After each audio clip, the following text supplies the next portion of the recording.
பரிசுத்த வேதாகமம் பழைய ஏற்பாடு சங்கீதம் 45 அதிகாரம். என் இருதயம் நல்ல விசேஷத்தினால் பொங்குகிறது. நான் ராஜாவை குறித்து பாடின கவியை சொல்லுகிறேன். என் நாவு விரைவாய் எழுதுகிறவனுடைய எழுத்தாணி. எல்லா மனுபுத்திரரிலும் நீர் மகா சௌந்தரியமுள்ளவர். உம்முடைய உதடுகளில் அருள் பொழிகிறது. ஆகையால் தேவன் உம்மை என்றென்றைக்கும் ஆசீர்வதிக்கிறார்.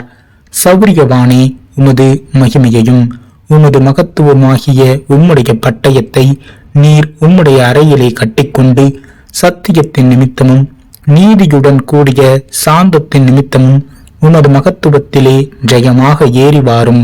உமது வலது கரம் பயங்கரமானவைகளை உமக்கு விளங்க பண்ணும். உம்முடைய அம்புகள் கூர்மையானவைகள். அவைகள் ராஜாவுடைய சத்துருக்களின் இருதயத்திற்குள் பாயும். ஜன சதாளங்கள் உமக்கு கீழே விழுவார்கள். தேவனே, உமது சிங்காசனம் என்றென்றைக்கும் உள்ளது. உமது ராஜ்யத்தின் செங்கோல் நீதியுள்ள செங்கோலாயிருக்கிறது. நீர் நீதியை விரும்பி அக்கிரமத்தை வெறுக்கிறீர். ஆதலால் தேவனே, உம்முடைய தேவன் உமது தோழரை பார்க்கிலும் உம்மை ஆனந்த தைலத்தினால் அபிஷேகம் பண்ணினார். தந்தத்தினால் செய்த அரண்மனைகளில் இருந்து புறப்படுகையில் நீர் மகிழும்படி உமது வஸ்திரங்களை எல்லாம் வெள்ளை போலும் சந்தனம் லவங்கம் இவைகளின் வாசனை பொருந்தியதாயிருக்கிறது. உமது நாயகிகளுக்குள்ளே அரசரின் குமார்த்திகளும் உண்டு. ராஜஸ்திரீ ஓப்பீரின் தங்கம் அணிந்தவளாய் உமது வலது பாரிசத்தில் நிற்கிறாள். குமாரத்தியை கேள், நீ உன் செவியை சாய்த்து சிந்தித்துக்கொள்.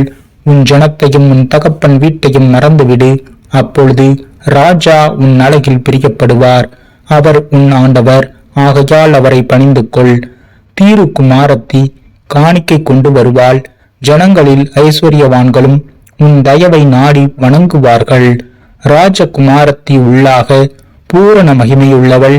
அவள் உடை பொற்சரிகையாயிருக்கிறது. சித்திர தையல் ஆடை தரித்தவளாய் ராஜாவினிடத்தில் அழைத்து கொண்டு வரப்படுவாள். அவள் பின்னாலே செல்லும் அவளுடைய தோழிகளாகிய கன்னிகள் உம்மிடத்தில் கூட்டிக் கொண்டு வரப்படுவார்கள். அவர்கள் மகிழ்ச்சியோடும் களிப்போடும் வந்து ராஜ அரண்மனைக்குள் பிரவேசிப்பார்கள். உமது பிதாக்களுக்கு பதிலாக உமது குமாரர் இருப்பார்கள். அவர்களை பூமி எங்கும் பிரபுக்களாக வைப்பீர். உமது நாமத்தை எல்லா தலைமுறைகளிலும் பிரஸ்தாபப்படுத்துவேன்.